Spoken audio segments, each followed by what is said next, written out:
hoy mucha suerte de poder contar con Marta Rivera. Ella es profesora investigadora del CSIC, está especializada en sistemas agroalimentarios sostenibles, es doctora en veterinaria por la Universidad de Córdoba, es doctora en sociología también, tiene un currículum espectacular, tanto en el ámbito de la investigación como de la divulgación, y lleva muchos años trabajando en que sea posible pues, un sistema de producción agroalimentario, agroganadero, que cumpla con lo que el mundo está pidiendo y además con la calidad que la población merece, ¿no? Y también con la parte social fundamental que también está implícita en la agricultura multifuncional, que va de la mano de la agroecología. Entonces, pediros que, bueno, que como tenemos mucha suerte, que aprovechemos esta oportunidad, que escuchemos, que aprendamos, que nos va a abrir la cabeza a muchos contextos diferentes, y que además pues después que todo lo que queráis preguntar, que hagamos esto participativo para que realmente sea provechoso para vosotros. Ya le he contado a ella qué grupo estáis aquí y que estáis muy inmersos como profesionales. También aquí hay una pata como ciudadanas, como consumidores, que también se va a tocar. Y nada, pues agradecerle a ella el esfuerzo que ha hecho. Ella viene de la Universidad de Barcelona, ¿no? Lo he dicho bien, ¿no? La universidad, aparte del CSIC, pero también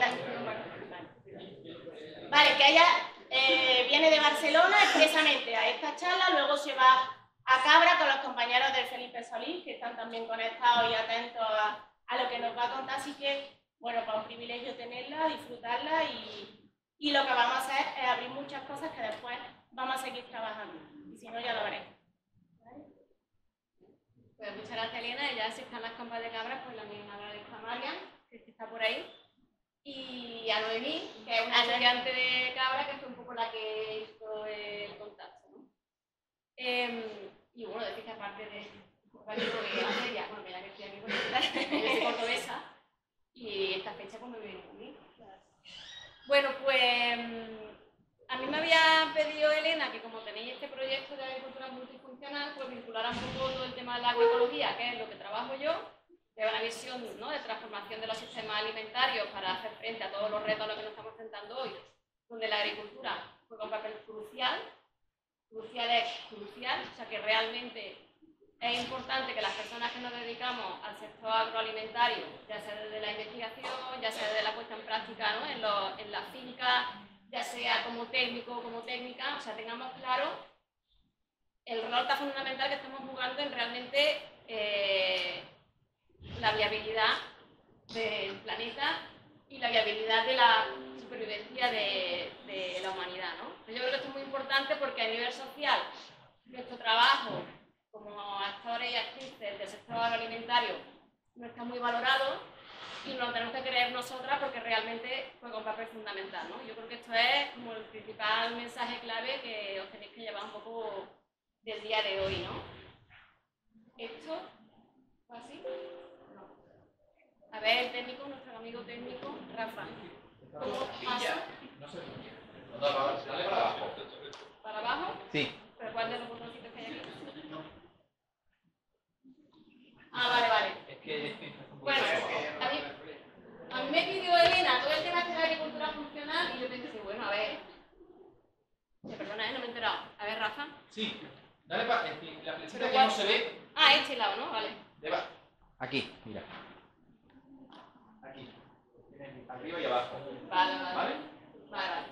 Entonces, a mí me pidió Elena el tema este de la agricultura multifuncional, porque hay este proyecto que es el AgriNext, en el que estáis participando, ¿no? Y que veo por aquí que hay cartelitos y demás. Y el tema de la agricultura multifuncional es algo que está vinculada a otro concepto, que es la multifuncionalidad de la agricultura, que es más o menos de los años 90 o por ahí, ¿no? Que esto se dio, inventó, entre comillas, un investigador de la Universidad de Wageningen, que se llama Jan Douwe van der Vlot, que ya está retirado, y entonces sale esta idea de la agricultura multifuncional. Pero me ha hecho mucha gracia, mirando información y tal, que salía en este informe. Yo tuve la oportunidad, fue la primera vez que pude participar en alguno de los espacios de las Naciones Unidas, que es ese informe que se llama International Assessment of Agricultural Science and Technology for Development, que es la evaluación internacional del conocimiento, la ciencia y la tecnología en el desarrollo agrario, ¿vale? Y este informe que se publicó en el año 2008, que un poco venía a evaluar de qué forma todo el conocimiento agrario podía contribuir al desarrollo sostenible. Por esa fecha todavía no estaban publicados los ODS, que ya sabéis que los Objetivos de Desarrollo Sostenible se publican en el año 2015, pero sí que hace, digamos, este llamado a la agricultura multifuncional, ¿vale? Y luego lo acaba, digamos, aterrizando a lo que es la agroecología, ¿no? Y entonces en este informe, ya veis ahí, ¿no? Hace una relación de todas las diferentes dimensiones que toca la agricultura, tanto en el ámbito social, como en el ámbito económico, como en el ámbito ambiental, aunque el foco obviamente esté en la producción de alimentos, que es la función fundamental del sector primario de la agricultura, la ganadería, la pesca en general, ¿no? Pero como eso en realidad toca muchos diferentes elementos, que es lo que luego viene a llevarnos a todo el tema del sistema alimentario, que yo no voy a tratar hoy aquí, porque en lugar de 1 hora y media estaremos aquí hablando 5 horas, porque carrete yo tengo para rato. Entonces, me ha hecho como bastante ilusión, ¿no? Porque yo participé de este informe, ¿no? Que se publicó en el año 2008 y fue un informe que generó bastante movimiento, ¿no? Bastantes reacciones, positivas y negativas, ¿vale? Por ejemplo, puedo comunicar que la industria, una de las cosas que pretendía en este momento, en la ponencia de este informe, la industria de la biotecnología era que saliera de aquí, que los organismos genéticamente modificados eran la herramienta para terminar con el hambre en el mundo, y el informe no podía decir eso porque no había evidencia científica para demostrar esto. ¿Por qué? Porque este informe no solamente trabajaba con el ámbito de las ciencias naturales, sino que trabajaba mucho con el ámbito de las ciencias sociales, ¿no? Y las ciencias sociales pues dan otra riqueza, otro enfoque, otra información diferente al que se trabaja desde las ciencias sociales. Y otro elemento también importante, que es muy importante también en la agroecología, es que cuando hablamos de conocimiento agrario no hablamos solo de conocimiento científico, sino que en la agroecología y en la agricultura multifuncional la base es el conocimiento tradicional, el conocimiento local de los propios agricultores y las propias agricultoras, ¿vale? Que forman parte, digamos, el primer cimiento, el primer pilar sobre el que construir esos sistemas alimentarios sostenibles que ahora voy a desarrollar un poco más, ¿no? Entonces, es importante tener en cuenta eso, claro, porque obviamente el conocimiento científico juega un papel fundamental, pero no es suficiente para construir sistemas alimentarios sostenibles. Y de hecho, una parte del conocimiento científico que se ha desarrollado en las últimas décadas, al contrario, lo que ha hecho ha sido agravar la situación, digamos, en la que se encuentra el sistema alimentario hoy día, porque bueno, al final estamos con unos sistemas muy tecnificados, con unos sistemas que también obviamente reducen la mano de obra en el campo, en fin, que tiene una serie de implicaciones que algunas han sido positivas, pero muchas otras también han sido negativas, ¿no? Entonces hay que tener esa mirada un poco más amplia a la hora de analizar los sistemas alimentarios, ¿no? Y el rol del conocimiento. Entonces, aquí tenéis la definición del proyecto vuestro sobre la agricultura multifuncional, que básicamente viene a decir un poco por lo que también se planteaba en el IASTD, ¿no? Que la agricultura tiene un rol más allá de la producción de alimentos. Ahora veremos cómo en la última década, de hecho, la visión de la agricultura no es que produzca alimentos, sino que produce mercancía, que son dos cosas diferentes y ahora veremos a ver qué implicaciones tiene eso, ¿no? Pero, en cualquier caso, va más allá de la producción de alimentos porque es una actividad que ocurre en unos ecosistemas naturales transformados para la producción de alimentos, que son los agroecosistemas, y entonces, obviamente, tiene impacto en la biodiversidad, tiene impacto en el cambio climático, tiene impacto en la salud, en la calidad del agua, en la calidad del suelo, etcétera, etcétera. Si se hace bien, entonces, efectivamente, tiene la capacidad para mejorar esos ecosistemas, regenerar el suelo, para incrementar la biodiversidad, para capturar carbono y, por tanto, reducir las emisiones. No solamente reducir, sino tener un secuestro neto, es decir, ese es el tipo de agricultura al que nosotros queremos movernos, pero si se hace mal, pues pasa todo lo contrario, ¿no? Pasa todo lo contrario, ¿no? De hecho, esta gráfica a mí me gusta, que es una gráfica de la FAO. Para los que no sepan lo que es la FAO, la Organización de las Naciones Unidas, que está centrada en los temas de agricultura y alimentación, ¿vale? Y entonces la FAO, por ejemplo, tiene esta gráfica de aquí, este círculo, en el que muestra pues eso, ¿no? Eso que os decía, del rol central que tiene la agricultura, el sector primario, en desarrollo social, en el desarrollo económico, en la salud de los ecosistemas, ¿no? Y aquí podéis ver pues, cómo tiene relación con todo y cada uno de los objetivos de desarrollo sostenible. Porque realmente es muy importante que nos lo creamos, ¿no? Porque es que realmente es así. O sea, que es que la agricultura tiene un papel fundamental en todos los sectores de la vida que podamos pensar, en cualquiera, ¿vale? Ya sea en temas de producción responsable, en temas de clima, en temas de agua, en temas de suelo, de tierra, economía, etcétera, ¿no? Y esto es un poco lo que se trasladaba en aquel informe, ¿no? Que estamos ahí ahora mismo en un sistema alimentario que está muy enfocado en la producción, pero un enfoque productivista, es decir, producir muchos kilogramos por hectárea de un único producto. Normalmente se trabaja con monocultivo, y este cultivo que yo cosecho, pues lo planto, la idea es volcarlo a un mercado internacional, ¿no? Y obtener obviamente pues unos ingresos a partir de ese monocultivo, ¿no? Con todas las implicaciones que eso ha tenido, ¿no? Pasar, digamos, de un sistema diverso, que es como se cultivaba antes, ¿no? Donde había asociaciones, donde había rotaciones, ¿no? Por ejemplo, para que os hagáis la idea, allí en Cataluña, en la plana de Vic, que ahora mismo está, digamos, llenísimo de producción intensiva de porcino, como os he hablado de los pueblos de Vic, pues eso antes había unos sistemas de rotación quinquenales, ¿no? Donde se cultivaba la patata con leguminosas, en fin, que realmente había ahí una serie de gestión, digamos, del territorio por parte de la agricultura, que obviamente si pensáis en la imagen a nivel de paisaje de eso, con la que tenemos ahora, ¿no? Que son las granjas de producción intensiva de porcino y todas las implicaciones que está teniendo a nivel de los nitratos en el agua, en fin, de la reducción de la mano de obra vinculada a la producción primaria. Es verdad que se incrementa en el sector de la industria alimentaria, ¿no? Pero bueno, que ahí hay una serie de elementos importantes de esa transformación que han transcurrido en los últimos años, ¿no? Y que tiene que ver con la necesidad que tenemos ahora, que ahora daré algunos cuantos datos de por qué es importante hacer este cambio, para transitar hacia un sistema que sea sostenible. Pero aquí veis lo que os decía antes, ¿no? Que el punto de partida para construir esos sistemas agroecológicos, pensaba que era muy de la renta, los sistemas de producción campesina.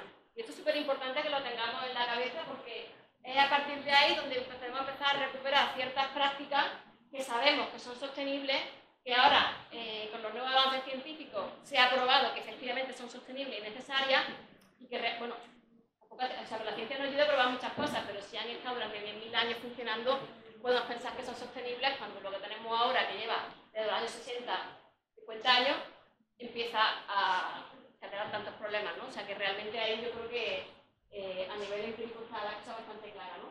Pero bueno, la cuestión es transitar, digamos, a un sistema que también sea altamente productivo, pero cuyo foco, cuyo pilar, ¿no? La base sea diferente a la que tenemos ahora, ¿no? Y que se construye, como os digo, en base a ese diálogo entre el conocimiento científico y el conocimiento tradicional, conocimiento campesino, o como queramos llamarlo.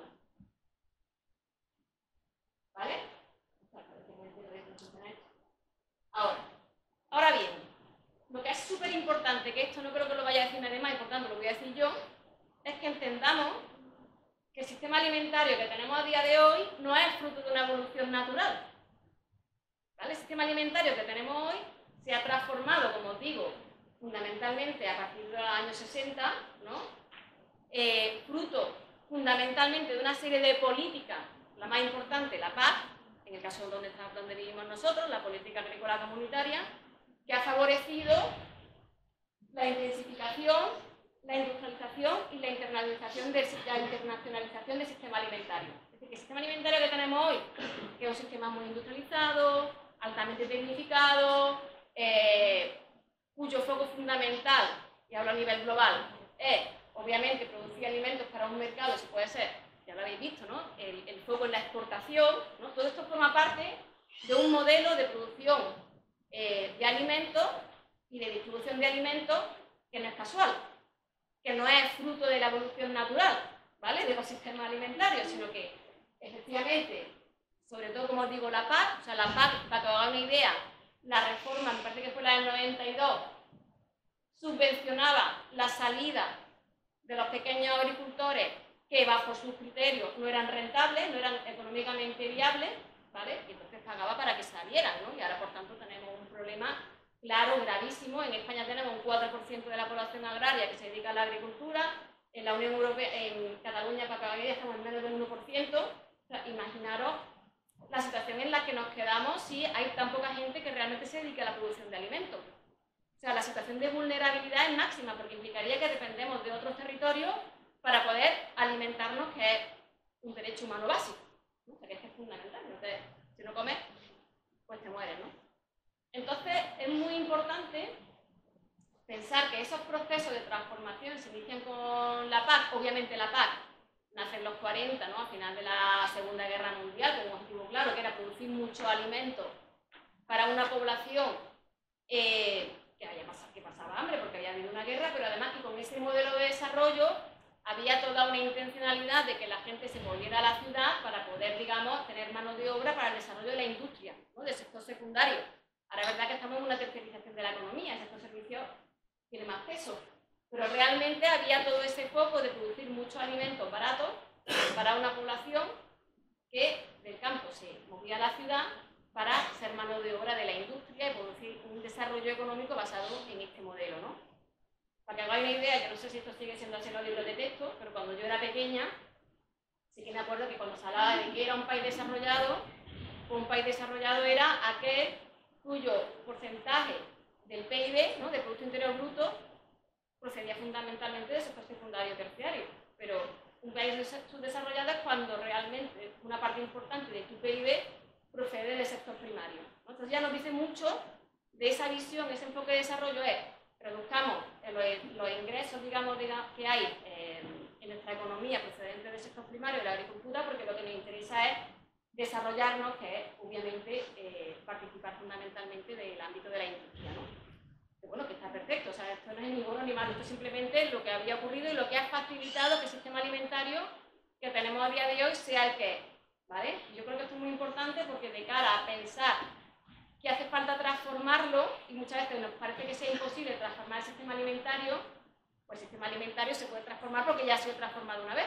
Se transformó para ser un sistema industrial y ahora lo que queremos es transformarlo a que sea un sistema agroecológico, ¿vale? O sea que ahí un poco este tema. Y luego, como veis, también las políticas comerciales, ¿no? Es verdad que si lo pensáis, yo no sé si habéis dado ¿no?, todos los cambios, ¿no?, que ha habido a nivel comercial, en el ámbito del comercio a nivel internacional, pero obviamente pues el fenómeno de la globalización, ¿no?, que se inicia en los años 70, juega un papel fundamental, lo que es en los años 90 la creación de la Organización Mundial de Comercio, donde por primera vez se liberaliza el mercado agrícola, es decir, la Organización Mundial de Comercio, que es un actor fundamental, ¿no?, en los acuerdos de comercio de productos agrarios a nivel internacional. La Organización Mundial de Comercio nace en el año 95 precisamente con el fin de la excepción agraria, que se llamaba, ¿no?, que es que dentro de los acuerdos internacionales que formaban parte de la globalización, la agricultura quedaba exenta, ¿no?, porque implicaba pues eso, todo lo que está ahora de moda, que es el tema de los aranceles, ¿no? O sea, de cuántos aranceles los países podían proteger su producción interna. También la PAC al principio pues, permitía, por ejemplo, determinar precios mínimos, ¿no?, y por debajo de ese precio mínimo no podía pagársele menos a los agricultores. Todo eso ha ido desapareciendo con las agriculturas comerciales por una serie de premisas impuestas por la Organización Mundial de Comercio, en el que la agricultura pues, forma parte, digamos, de esas negociaciones, ¿no? Y de hecho no forma parte de esas negociaciones con un papel muy importante, muy importante, ¿no? Yo digo que esto es importante que lo tengamos en cuenta, ¿vale? ¿Qué pasa? Que es verdad que el cambio de modelo ha tenido impactos muy importantes. Por ejemplo, esto que veis aquí, esta es una figura que desarrolla un científico que también se dedica a estos temas, no tanto al sistema alimentario, sino en general al sistema ecológico en su conjunto. Y entonces él desarrolla un concepto que es el de los límites planetarios y que básicamente dice, vale, nosotros hemos identificado 9 elementos, ¿no? Son cambio climático, que el uso del suelo, el agua, la biodiversidad, tal, que a unos umbrales, por encima de esos umbrales para estos elementos, la capacidad de vida en el planeta de la humanidad, o sea, de la especie humana, no nos olvidemos que somos mamíferos del reino animal, pues de la especie humana estaría dificultada, digamos, no se podría garantizar la vida en el planeta de estas personas, de la especie humana, ¿no? Seguramente las cucarachas pues sobrevivirían, ¿no? Este mito de que sobreviven a un ataque nuclear y tal, no sé qué, ¿no? Pero nosotros no. Y entonces ellos identifican una serie de límites, ¿no? En el marco de estos límites planetarios. Entonces, por ejemplo, la agricultura, la producción de alimentos, ¿no? La agricultura, la ganadería, en la producción de alimentos en su conjunto, pues realmente tiene un papel muy importante a día de hoy en sobrepasar esos límites planetarios. Por ejemplo, en un informe del panel intergubernamental de cambio climático que hicimos y se publicó en el año 2019, ahí calculábamos las emisiones asociadas al sector, no solamente al sector primario, sino en general a la producción y consumo de alimentos, al sistema alimentario, y oscilaba entre el 21 y el 37%, ¿vale? Pero la agricultura y la ganadería eran entre el 12 y el 14% del total de las emisiones, ¿vale? De gases de efecto invernadero. Luego estaban los cambios de uso del suelo asociados a la agricultura, ¿no? Por ejemplo, para poner un ejemplo, para la alimentación del ganado porcino en Cataluña, ¿no? O las granjas que tenemos aquí también en Andalucía, ¿no? En la zona de Málaga y demás, para la alimentación de este ganado, ya sabéis que, bueno, no sé si lo sabéis porque no sé realmente lo que dais, ¿no? Pero en la formulación de los piensos tiene un papel muy importante la soja, porque es una leguminosa que realmente tiene una calidad de la proteína muy buena para el ganado, para el monogástrico. ¿Qué pasa? Que esa soja, fruto de unos acuerdos comerciales, que decía antes, ¿no? La importancia de las políticas agrícolas, políticas de desarrollo, políticas comerciales, fruto de unos acuerdos comerciales en el marco de Bretton Woods, pues Europa no produce soja, produce muy poca soja, ¿no? Porque la idea era que nuestra ganadería fuera dependiente de la agricultura americana, ¿no? De Estados Unidos. Entonces, inicialmente, nosotros importamos mucha soja de Estados Unidos, pero luego se suben al carro de esto Brasil, Argentina. Entonces nosotros importamos mucha soja de Brasil y de Argentina. Esa soja que se planta, obviamente, a costa de la deforestación de ecosistemas importantes, como son, por ejemplo, pues el Cerrado argentino, la Amazonía de Brasil y demás. Cuando nosotros deforestamos, se queman estas áreas boscosas o estas áreas amazónicas, se emite CO2, y ese CO2 pues, forma parte, digamos, de las emisiones, ¿no? Para que hagáis una idea, por ejemplo, a lo mejor no sé si lo habéis escuchado, ¿no? Todo el tema de la polémica que había habido con el aceite de palma, ¿no? El aceite de palma que está favoreciendo la deforestación en países como Indonesia, ¿no? Y no sé si habéis visto todas las campañas que hay, los orangutanes y demás, ¿no?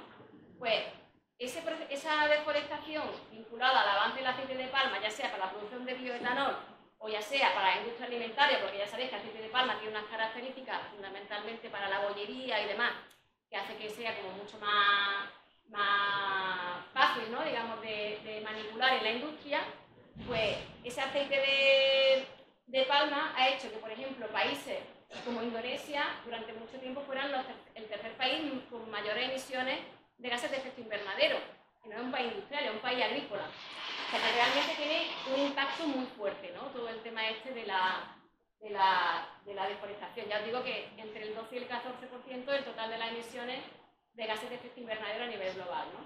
Y luego hay otro porcentaje que es entre el 5 y el 10%, que tiene que ver con todo lo que ocurre ya fuera de la finca, ¿no? Pues el transporte de alimentos, ¿no? Que traemos de otra parte del mundo, el tema del almacenamiento en cámaras frigoríficas, ¿no? Porque obviamente sabéis que los alimentos se recolectan antes de la maduración y la acaban madurando en cámaras frigoríficas para que puedan, digamos, ser transportados y lleguen en su punto de maduración a esta parte del mundo, ¿no? Y que hay realmente toda una maquinaria detrás del sistema alimentario que, bueno, que tiene impacto en las emisiones, ¿no?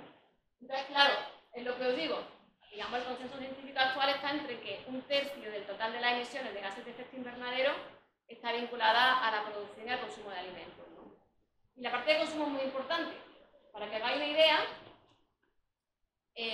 como aproximadamente 1/3 de lo que se produce a nivel global no se llega a consumir nunca, ¿vale? Ahí está vinculado a todo el tema de la pérdida y el desperdicio alimentario, y esto supone que entre el 8 y el 10% del total de las emisiones de gases de efecto invernadero a nivel global están vinculadas a la pérdida y el desperdicio alimentario. Es decir, todo aquello que implicó un trabajo de los miles de productores y de productoras a nivel mundial, uso de agua, uso de tierra, de fertilizantes, de tal, y que luego acaban en la basura, ya sea porque no son recogidos, y esta parte de que no sean recogidos tiene que ver también mucho con las políticas. Por ejemplo, claro, no sé si conocéis el Código Alimentario, pero hay un organismo, también perteneciente a la FAO, en el marco de los sistemas, ¿no?, en el marco internacional de comercio de alimentos y demás, que define la calidad de los productos, ¿no? Eso que veis en el supermercado, calidad 1, calidad 2, ¿no? Si tiene este pinchito aquí, pues ya no se puede vender, ¿no? Todo ese tipo de cosas, que son alimentos perfectamente comestibles, lo único que no siguen unos criterios de calidad definidos por el Código Alimentario, pues son alimentos que acaban en la basura, ¿no? O, por ejemplo, el tema del bajo precio recibido por los productores, que hace que les sea más caro recoger que lo que van a recibir por ese producto. Pues eso es trabajo, ¿no?, horas, agua, tal, que tampoco acaban llegando, digamos, a cumplir su función fundamental, que es alimentar a la gente del territorio, ¿no? En fin, todo este tipo de cosas que os digo que, bueno, que al final acaban teniendo impacto, ¿no? Otra cosa importante, por ejemplo, todos los límites planetarios, es el tema de la biodiversidad, ¿no? Y los sistemas alimentarios juegan un papel fundamental en la pérdida de biodiversidad a nivel global. Por ejemplo, estas deforestaciones que os digo, obviamente, si se destruye, ¿no?, ecosistemas como la Amazonía o el Cerrado argentino, estamos perdiendo biodiversidad.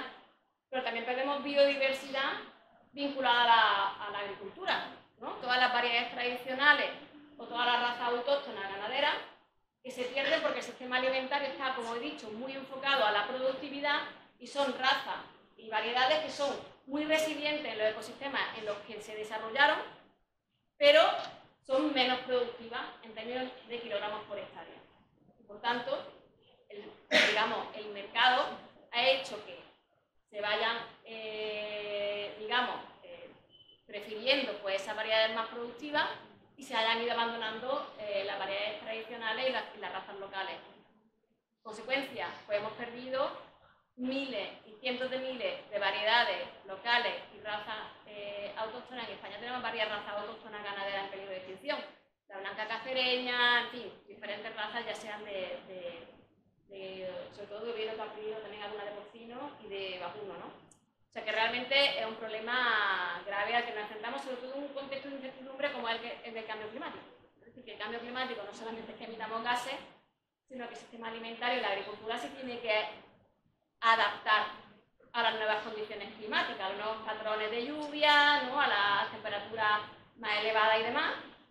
Y eso, obviamente, las razas tradicionales, ¿no?, locales, y las variedades tradicionales de cultivos, pues tienen un papel fundamental, y si se han perdido, pues en China yo no sé cuántas variedades de arroz se han perdido, ¿no?, en toda la zona del sudeste asiático, mogollón. Eso por tema de diversidad. El tema del agua, ¿no?, por ejemplo, ¿no?, que es otro de los límites planetarios, pues aproximadamente el 70% del agua dulce, digamos, se usa para la producción de alimentos, ¿no? Y obviamente es necesario. Necesitamos agua para producir alimentos que requieren, obviamente, que pues, garantizar nuestra función fundamental de alimentarnos, ¿no? Pero tenemos que tener en la cabeza que, claro, si hay una mala praxis, una mala práctica en la gestión del agua, pues salinización, ¿no?, por una extracción, por demasiada extracción, por ejemplo, del agua de pozo. Si utilizamos mucha agua de pozo y vaciamos el pozo, entran en procesos de salinización y por tanto ya dejaremos de poder usar ese recurso. El tema de la contaminación por nitratos, todo ese tipo de cosas hay que tener en la cabeza cuando ya os digo, ¿no? Pues que el 70% del agua se utiliza para la producción de alimentos, ¿no? No podemos poner en riesgo, hay que tratar muy bien ese recurso que es el agua, ¿no? Bueno, esto simplemente para que hagáis una idea, ¿no? de la importancia que tiene la alimentación en todos esos elementos que conforman los límites planetarios y que implica la necesidad de cambiar las prácticas, ¿no? De realmente tener una agricultura que, como digo, no solamente es que deje, por ejemplo, en el caso del cambio climático, deje de emitir, sino que tenga capacidad de secuestro de carbono, es decir, que juega un papel no solamente en reducir, ¿no? su impacto en los límites planetarios, sino en generar procesos de regeneración de los ecosistemas, ¿no? De incrementar la biodiversidad, de capturar materia orgánica en el suelo, de secuestrar carbono, etcétera, etcétera, ¿no? O sea que realmente hay ese potencial, ¿no? Bueno, esto es, por ejemplo, ¿no? Para que veáis un poco como a nivel global, ¿no? El avance de procesos de desertificación y los procesos de degradación de los suelos que están fundamentalmente vinculados a unas malas prácticas agrarias, fundamentalmente vinculadas a la práctica del monocultivo, ¿vale? O sea que realmente hay un impacto importante.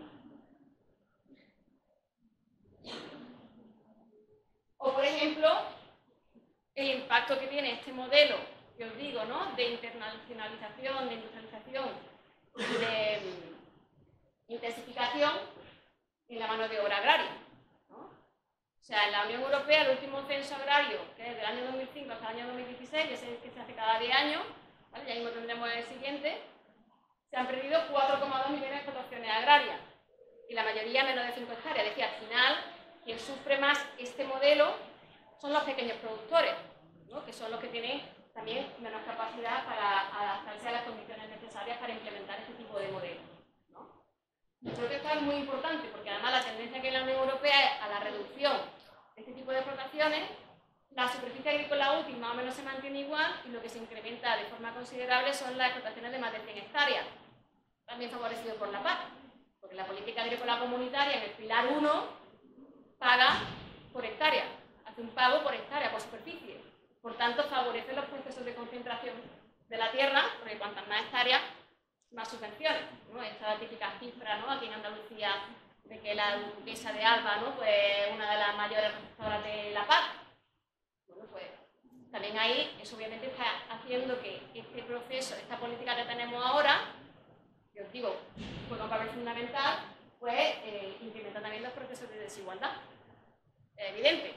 Esto por no hablar que, por ejemplo, si introduciremos la variable género, las mujeres agricultoras normalmente tienen un tamaño de finca menor que la de los hombres, y por tanto también reciben menos ayuda de la política agrícola comunitaria que los agricultores varones, ¿no? Que realmente hay como muchos elementos ahí que tienen que ver con esa tendencia, esas políticas.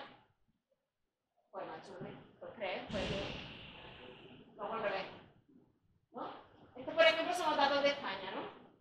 En el censo agrario de España, del 92 al 2009, ¿vale? Se perdieron 300.000 explotaciones agrarias, que es una barbaridad. O sea, son 3 a la hora. Cada hora, pim pam pum, 3 explotaciones menos. Otra hora, pim pam pum, 3 explotaciones menos. Por supuesto, pequeñas explotaciones, ¿no? Esto es brutal. O sea, esto es un vacío de conocimiento, un vacío de vitalidad en el medio rural que es brutal, ¿no? Y luego ahora lloramos las consecuencias. Ahora con el cambio climático, que si se incrementa la probabilidad de incendio, si no hay gente en el medio rural, todavía mayor. Y la gente del medio rural se va porque no puede vivir de la agricultura. Y no vive de la agricultura por una serie de políticas que decía antes, ¿no? Entonces, 300.000 explotaciones menos, ¿no? Que es brutal. No sé si pasa algo por ahí.